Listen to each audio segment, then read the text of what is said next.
All right, now you guys loved our Sanctuary Cove Boat Show Top 5 so much last time, we thought we'd have to do it again.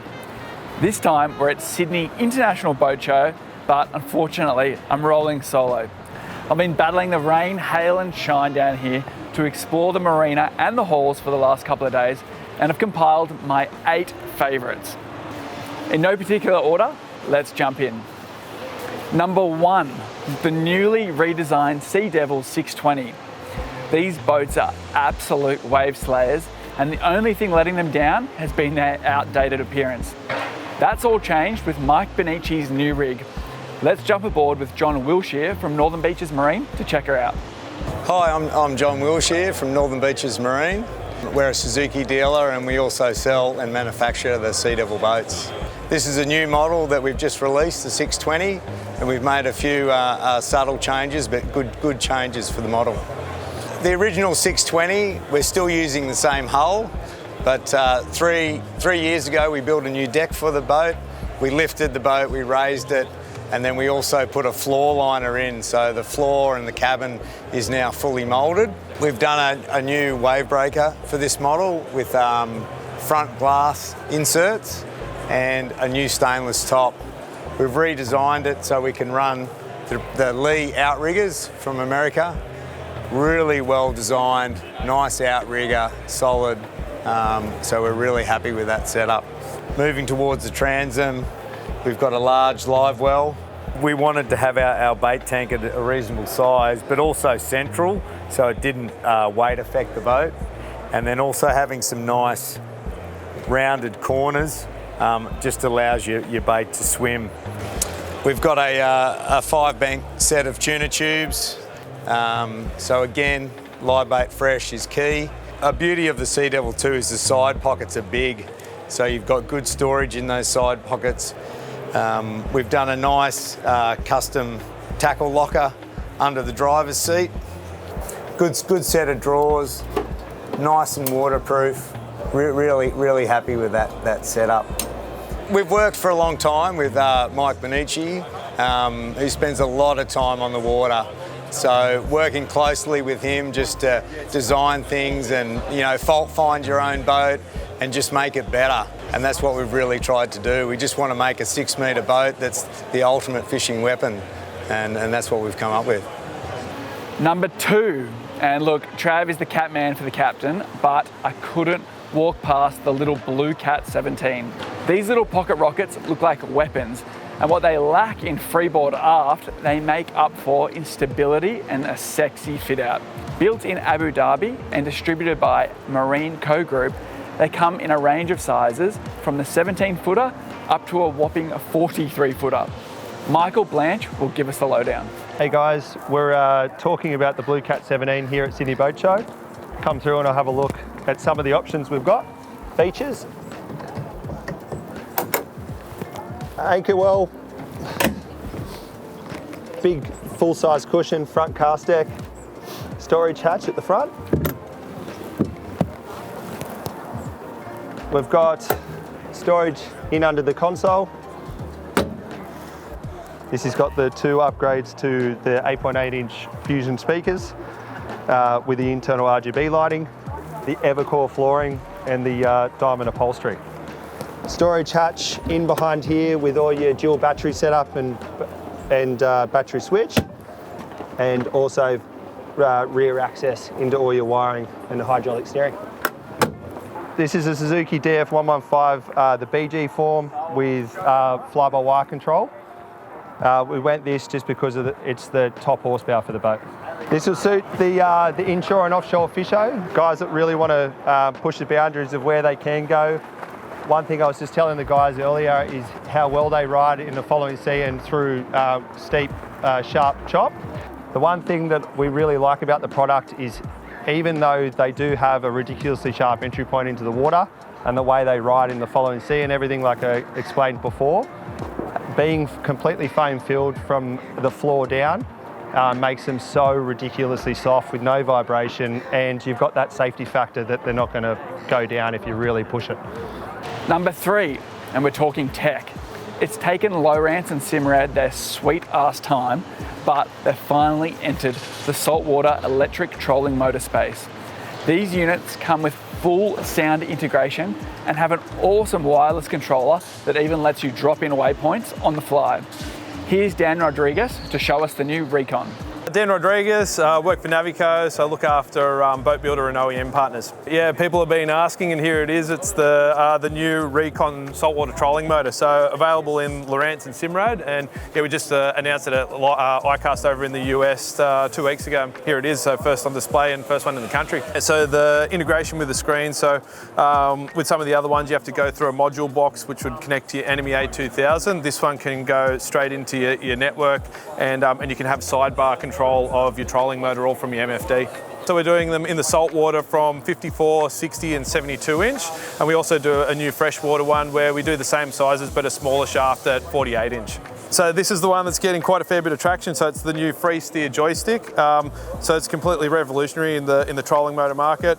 As you can see here, there's a joystick control. So 360-degree axis here, and you can see it controlling the trolling motor from underneath. So the first time it's ever been done in industry, and the feedback from it so far has been really good.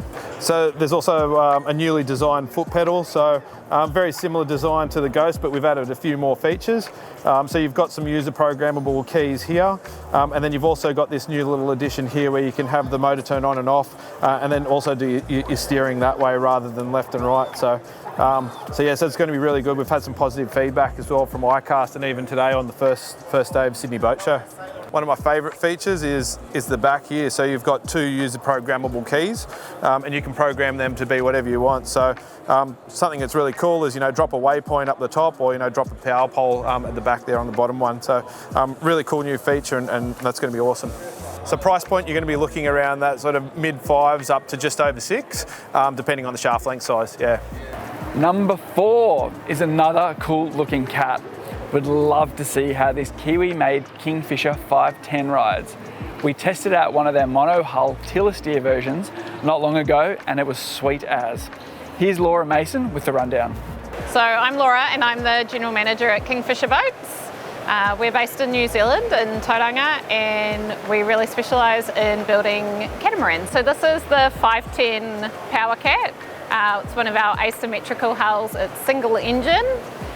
We've been doing these for about 10 years now, and they are an awesome little boat, yeah. Being able to be on either side of the boat without it being too wobbly, so it's like nice and safe for families as well as good for the fishermen. So we have a range of monohulls as well as the cats, but the cats are really where we're focused and where we're spending all of our time and all of our energy. All right, so starting at the back here, you can't see it, but there's the boarding ladder over the back. You've got your bait station here. This is your console. We have the flip back seat. Nice large T-top up the top. Keep you protected. Coming forward, you've got storage in the front. A nice little step up onto the casting platform. But as you can see, you can use all 4 corners of the boat, and the boat's not going to move on you. You're going to be feeling nice and safe and stable underfoot. So you got dry storage up the front. They are really stable, they are really smooth riding, and you can use every corner of the boat. Number 5, and although she's just a prototype, it's a pretty interesting concept. This is Yamaha's hydrogen-powered outboard.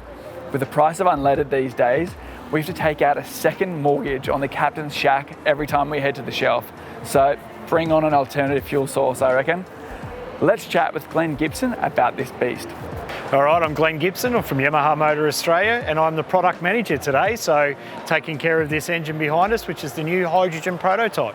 What this is it's something that we can display and show the public. We want to show the industry about a concept engine that we're looking at other ways to propel an outboard motor. So away from the traditional fuels and everyone's expectations of going to electrification, but we're also looking at multiple fuel avenues.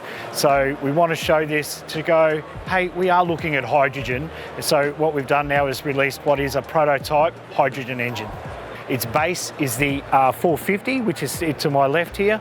So what that looks like with hydrogen yet, we're not totally sure. It is a concept engine, so we'll get some more information as that unfolds. But what we do have is the absolute experts working on the fuel system. So many people may have heard of Roush. Roush are the people that are working on the system and the tanks for this.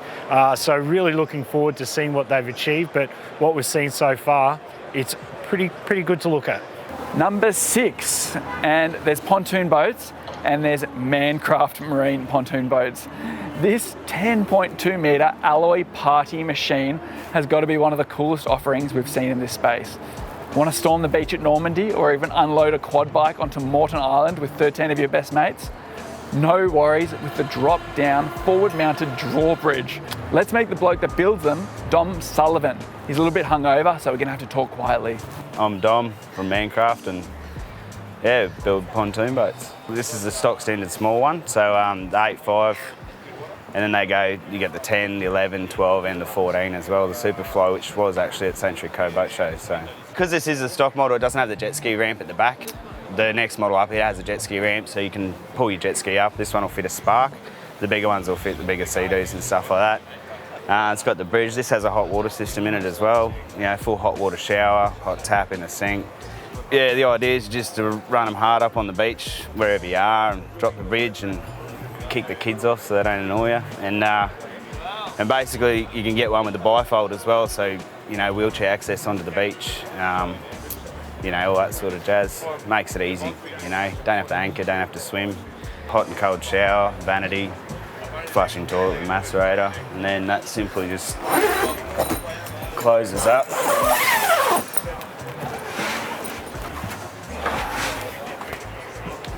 That's basically to sell the whole boat because, you know, the blokes come on, they love the whole idea, and then the women with the money, they go, oh, don't know, you pop that up, and then it's like, sweet, where do we sign? Number 7 certainly isn't anything new, but it's awesome to see the little Ram entered back into production. Originally part of Mark the Russian from Coodercraft's fleet, these moulds are now under the stewardship of Tristan Hanna from Tiller Boat Co, who might just be crazier than the Russian. I'm Tristan Hannan, and we're from Tiller Boat Co, which is Tarrant Point, and you're not going to believe what boat we're actually in. This is a genuine little Ram. This is from the moulds, from the Mad Russian, which is super exciting. And they haven't been around for many years now, and it was really nice from Harry from Razorcraft to seeing the little niche wheel going down, and he's got full support with us as well, which is really awesome. It's been around forever. It's got a 24-degree dead rise. It's very deep in the bow. Mark took one of the running strakes out, so it is based off a 13-foot Haynes. And since he's done that, it's changed the boat. It's actually dry for this size boat, and into chop for this size, it makes the tinny look like nothing. We started the adventure with a 75, and yeah, we had to cut that short.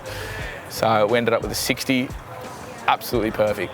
Power to weight ratio, quiet, fuel efficient, and yeah, gets up and goes. Now number 8, and this was going to be the Fleming 55, which is a semi-displacement pilot house with a range of 2,000 nautical miles at 8 knots. Yep, you heard that right. This beautiful cruiser can get you from Australia to New Zealand and back again on one tank. We just need someone to set up a GoFundMe for the captain so we can raise the required $2.5 million for a set of keys.